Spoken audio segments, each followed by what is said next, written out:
Okay pa, sir. Okay pa? Gutom na, sir. Gutom na. Sige, umano na ni nato. Dahil na. Sige. So, kanino? Itong balikon. Ay, lahi man dahil nga structure atong analyze.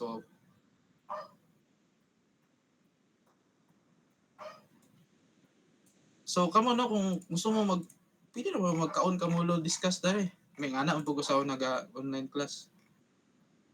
Ang dili lang yun makakaon kay ako, di ba? Kasi syempre gatudlo man ko. So, kanina lang annex. Ang annex sa mo kay mo na library na mo, guys, mo na new library. Nung simple lang siya design. Ang structurally nga na siya. Ug gibot nga bagay na mo stairs dari abot nga nung gibot nga na stairs. But actually ang stairs pwede ra na nimo pwede nimo i-compute una ang iyang load. Tapos ipatong na nimo sa beam. So mo to kung point ganihan no nga imo na siya i-calculate for simplification, i-calculate nimo siya as a load, tas ipatong mura na din na siya. So para dili na ka maglisod ba kay lisod ya mag-drawing ano. So karon pwede ta ma-explore dari gamay. Sample atong materials ay pareha naman din siyang material, di ba? Concrete. So isa ra yang color. What if sections? Okay? Lahi ang columns, lahi ang beams. So depende sa pagka-arrange ana siya ano. So ingani sa kay mag-load kita na itong isa, di ba? So, di ba 2.832 to na solve ganiya nga load sa beam. So for example, kani nga beam gusto na to assignan og frame loads, di ba? Una gravity. Pwede ta mag-add og gravity loads, di ba? Pero ayaw na, distributed load na tao. Pwede na ta mag-apply diretso distributed. Dari kay wala man gawin nakabutang dari nga kanang sa ni kaya mo ko sa term ana kana bitang sa area nga load. Ang distributed man gud kay linear, di ba? So, for simplification sa software, kailangan distributed imong load. So, kani, dari na ta magbutang. Sa example, 2.832, di ba? Natay na nagmabutang nga loading nga dead load. Example, ato nang i-add diya, add, apply. Dahil na po tayo live, pwede po tayo makabutang live load. Kung pila tong ma-solve. So kung gamiton po ito natong NSCP guys, which is wala pa na ko natudlo sa inyo sa akong paggamit, di ba? Natay ma-input dari nga pila day dapat ang live nato nga mabutang. So pananglitan na lang no for the sake of demonstration lang kay 5.6. Mag-add na pug ko. Mag-add ko ato. Ay wala man ko na select good. Select. Example tanan na beams. Kay isa ra man akong gi-select ganyan. But nga na to og kanang live load. Apply. Then mag-select na po ko. Select columns. But nga na to. But nga na to dead load nga siguro mas bugat 6. Napuli nga na lang. Ayun, live load.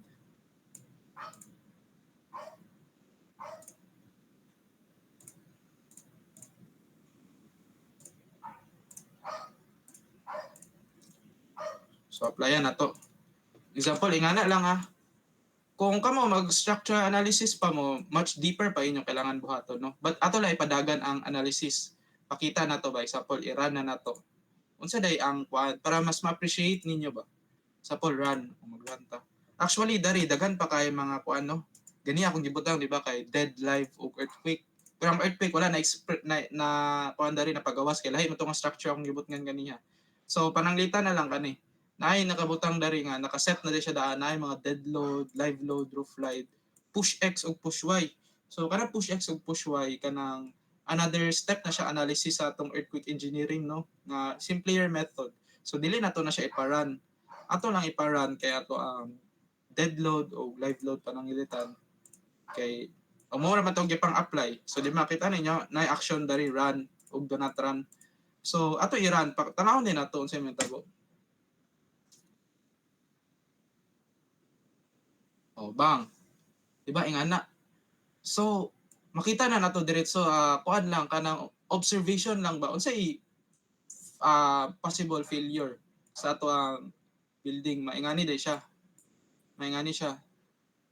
So, nanatay idea na, no? Kana pala through observation. But, syempre, kung engineer ka, dapat dili lang mata-mata, no? Dapat lagi values. Diba? So, nakatsada po na sa software, kaya magpakita good na siya o value. For example, display tayo. Display na to ang kanang show forces and stresses sa joints lugar, for example, dead load. Step 1, depende sa step no, kasi pasabot sa step. Depende sa kanang unsa ni murag nakakuan siya time ba. Kung mas taas ang step, meaning mas ni naguba na siya at that time. So step 1, apply na ko. So mugawas na dari ang load sa joints ug tanaw ninyo ang mga forces ug stresses diya kay gagmay kay no, kay gagmay naman atong gipabutang nga mga loadings. So what if kanang sa frames ang mga na to, tanaw na to ang axial, di ba? Component dari axial. So apply. O kita na to nga ay naaday o mas dako gid ang axial stress sa ubos, di ba? Kay mag-make sense siya, di ba? Sa column pud na ang axial, di ba? Axial stress. So what if shear? Try na to ang shear. O di ba ingani sa axial lisod kay ingana ra diagram pili po nato siya abot nga og values. O di ba mogawas gid na diya o 60.3. Di ba para nagid tay ma-solve ba as engineers? Dili ra kanang picture. So sa shear po tanaw na to to explore. Oh, ano siya? Oh, di ba? Kadamdam pa mo sa inyong kanang MDB ba na? Di ba magpa-drawing mo shear and moment diagram o dari automatic na siya ba ni gawas na siya ang shear dari o. Di na mo kailangan magmano-mano og solve sa future, di ba? Matrabaho mo. So, pero kung kabalo mo unsay pasabot sa shear, di ba? Shear. Klaro kay sa beam, ang beam o. Ang shear niya dari kay na zero sa tunga. Ngano man? Kay di man maximum ang moment sa beam, di ba? At a point of maximum moment, there is no shear. Kabalo mo ana. Kasi di na ako magstorya ana no kay basin magkuan basin yung ulo. But gusto ko ma-appreciate ninyo ang beauty ba sa kanang bitang sa software na ingani hindi na to ma-display diretso so what if moment sir no try na to pakita na ang moment try na to moment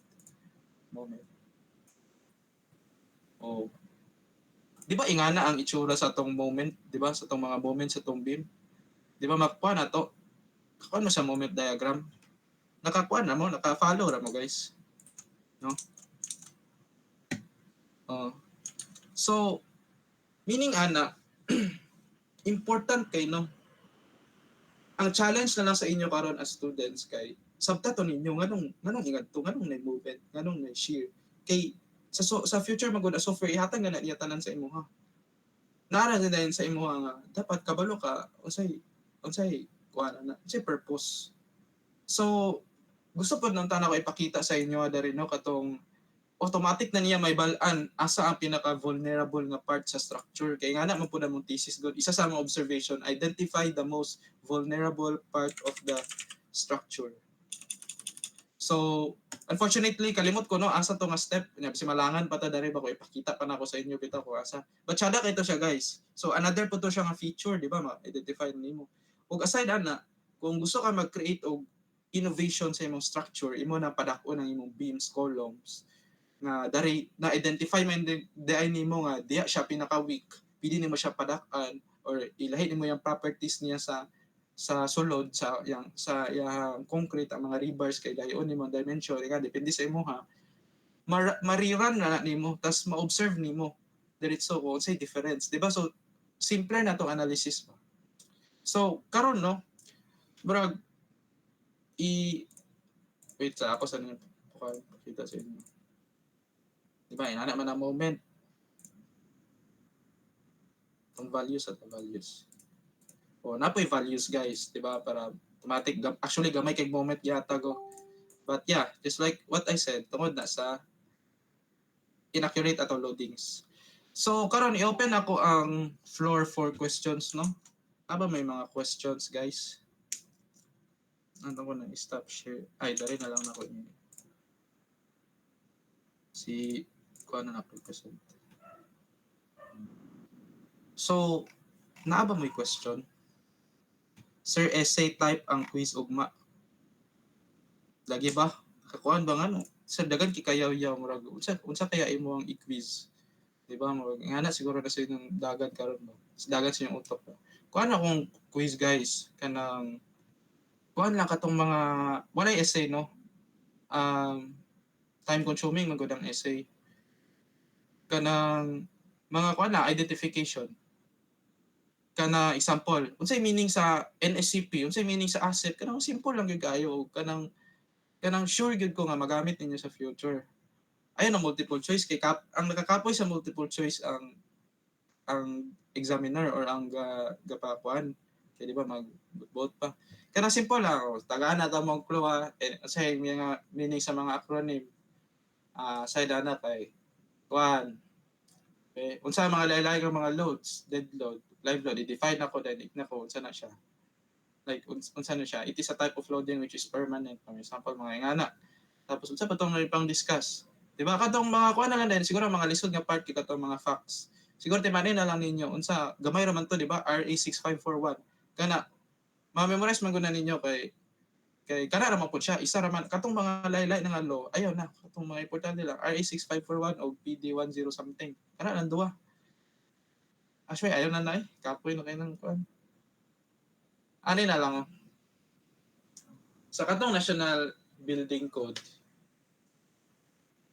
ang kuan taan na kay first di ba gihimo ang RA 6541 tas gi-develop siya to katong PD something tas gi-develop na pud siya nga technical na karon sa katong IRR na. So amot sa ano kapag formulate og question sana no. But the point guys is kung na may recording karon tanawa lang to og akong mga questions kay one identification lang gyud. Okay ra man na identification ra. Ayaw na ng essay o gusto mo mag-essay. Gusto mo mag-defend sa inyong mga answers.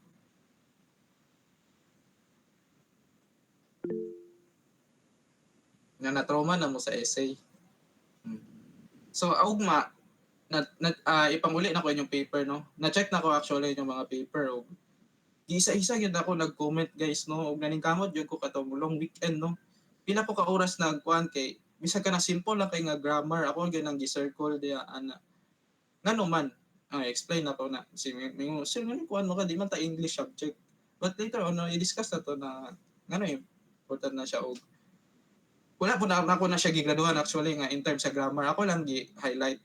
But akong gibasihan kay content yun kung nas hit ba ninyo ang mga points, di ba? So, mo na siya tong buhaton ugma, iuli ang paper tas ang katong essay discuss tas mag-quiz ta. Tapos amot ko maapa sa time no nga mag solving ta, mag-show ta calculations. Depende na ugma. Basta sa quiz, yatag na ko ang PowerPoint karon. Tanan ako i-quiz. Siguro 20 items. Tanan ako i-quiz. Kaya naarag yun sa tanan ako gipang yaw-yaw.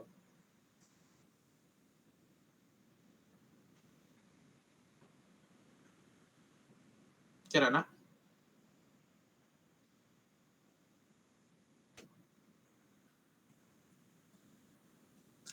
Yes.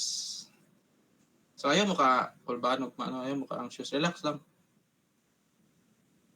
So, questions, please. Please, questions. Lain kayo maguman sa discussion nga walay question nga related sa topic. Maguna-una, unsa la kay pangutana kay sir para mahuman na ni. Sir, kanang ana ay annotations na imong isend nga file, sir? Pwede ra. Pwede ra. Sige.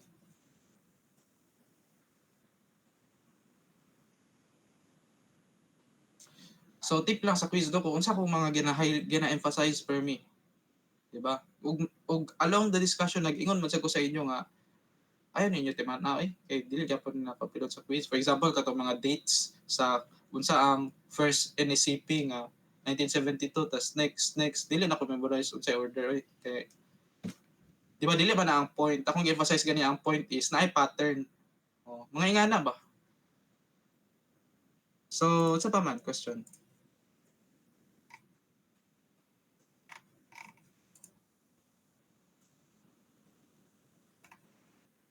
Question. Regarding sa topic or like unsa ba? Na may curiosity about mga structure unsa ba? Wala na gyud. So, unsa man? Okay.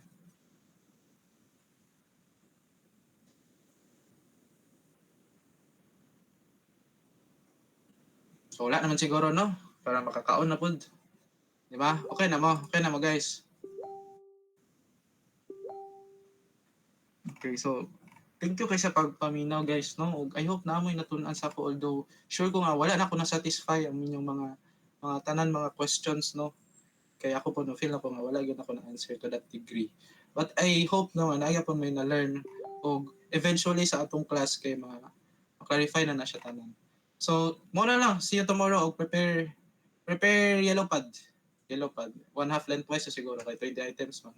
Yellow pad lang.